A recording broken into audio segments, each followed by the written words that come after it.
Greetings one and all, this is Rhythmworks and welcome to my channel with some Destiny Iron Banana action.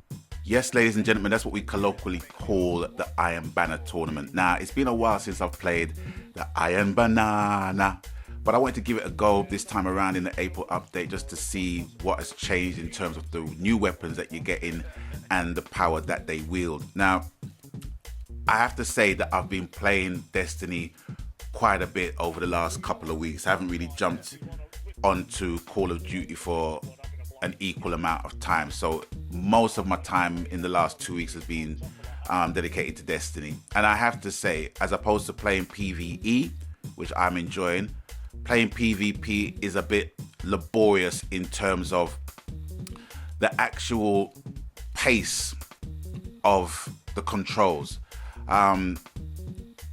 One of my squaddies alluded to that fact earlier on this week, and he wasn't feeling it, and I decided to give it a go. And I have to say, I kind of felt the same. In comparison with Call of Duty, obviously, it's a more faster paced game, and it's more quick twitch, you know, and quick reflexes are involved and is needed, I guess. And with Destiny, it's a lot more slower. Even when you got the look controls ramped up to 9 or 10, it still feels slow. And I've tried playing with different guns, handguns, sidearms, exotics, autos, scouts, and even though people are really rating the Mida or Mida multi-tool, which I do rate, you know, and I've been getting quite a few kills with that, but it still feels heavy to me. And I was getting a little bit upset, to be honest with you, but then I had to put it into perspective, you know, with the exception of Earth and playing in places like Venus and the Moon or what have you, you're actually playing in outer space. Essentially, you're playing in outer space. So the whole feeling of you playing in outer space with artificial gravity, as it were, kind of relates to the gameplay that you're experiencing. You know, because Call of Duty, yes, you do have your exosuits and all of that, but even with the exosuits, you know, they don't enable you to jump as high as these babies on your freaking feet or on your back or wherever these freaking thrusters are based.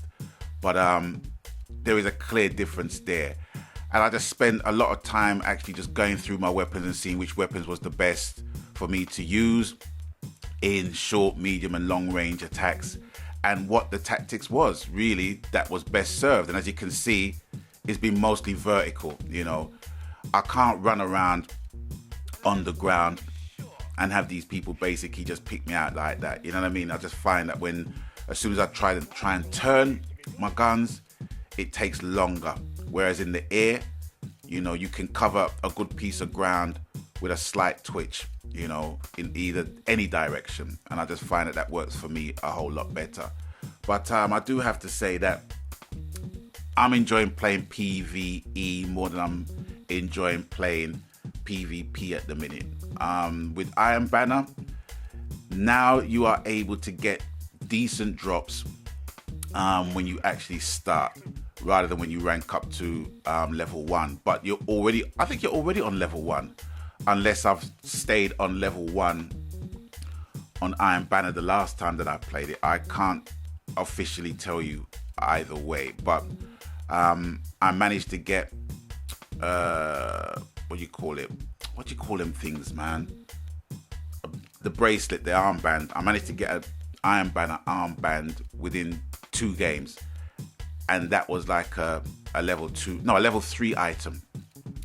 And I managed to get some leg armor as well.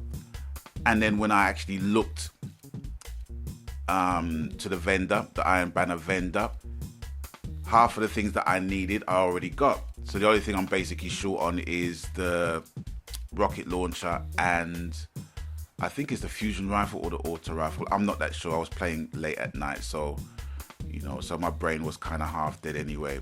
But what I'm trying to say is that the stuff that I was grinding for I didn't really had to grind much for it, you know. But yeah, I'll see it through. I will definitely see it through. And I've actually leveled up my Titan to around 308. Leveled up my Warlock to 311, I think, or 312. Now I need to level up my Hunter. And a good tip as well. What I would suggest, right, instead of going for all the weapons across all the characters, just go for the main weapons for each character, the ones you can't carry across to your other character, but all the rest of the weapons that you can carry across to your other classes, just carry them across. You know, just use your Tower Goals for Destiny and just export that shit. I just find it's more cumbersome and laborious to try and get all the weapons for each character. It doesn't really make sense, you know what I mean? You'd be wasting a whole lot of time. And, you know, try and level up your weapons with the Darkblade sword.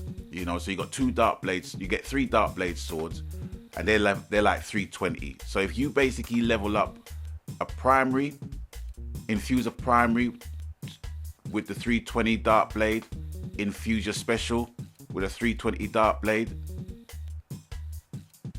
then you'll be good to go. You'll be good to go. I would suggest you only do it with 2. If you're not that fussed with the 320 Darkblade as a weapon that you don't really use, then just infuse that with all 3 of your weapons, primary, special, and heavy, and you're good to go. You're gonna cut through freaking PvE like bread through butter. What am I talking about? Like knife through butter. But yeah, my experience with Destiny so far, yeah, I've never not liked it, but it takes a bit of getting used to after playing Call of Duty. With my mate, he can play Call of Duty and then go into Destiny, but he can't play Destiny and going to Call of Duty. Me is the other way. Well, it's the other way around predominantly. I can play Destiny and go straight into Call of Duty. It's like a gaming experience where you're actually training with the weights on your ankles. You know when runners run with the weights on their ankles and then they just go for the race itself, and then you find that they're just moving at a remarkable speed. That's what I find when I play Destiny. I feel like the weights are on my ankles. But then when I play Call of Duty, it's like I'm zipping through the map like anything, you know what I mean? So in a way, it's kind of good training, and, you know, to be not so much discerning, but to make distinction, that's the word, to make distinction between both games and put your mindset into that distinction when you're playing Destiny. Because I know it can be frustrating. It's been frustrating for, you know, one of my squaddies, definitely. But after playing it for a little while, you kind of get into the throes of it, you know, and realize, you know, how you used to play as opposed to how you now play on Call of Duty. But yeah, that's me and the I Am Banana for now. And I just want to say to you guys, thanks for watching, thanks for stopping by. And as always, you done know the coup, whatever the game, media, platform, format, genre, happy gaming, because that's what it's all about, ladies and gentlemen, boys and girls, brothers and sisters. And until I catch you on the next one, I think I'm going to leave you with a little tale out of this game. Yeah, I'll do that. All right. Till such time, please stay blessed. Magan.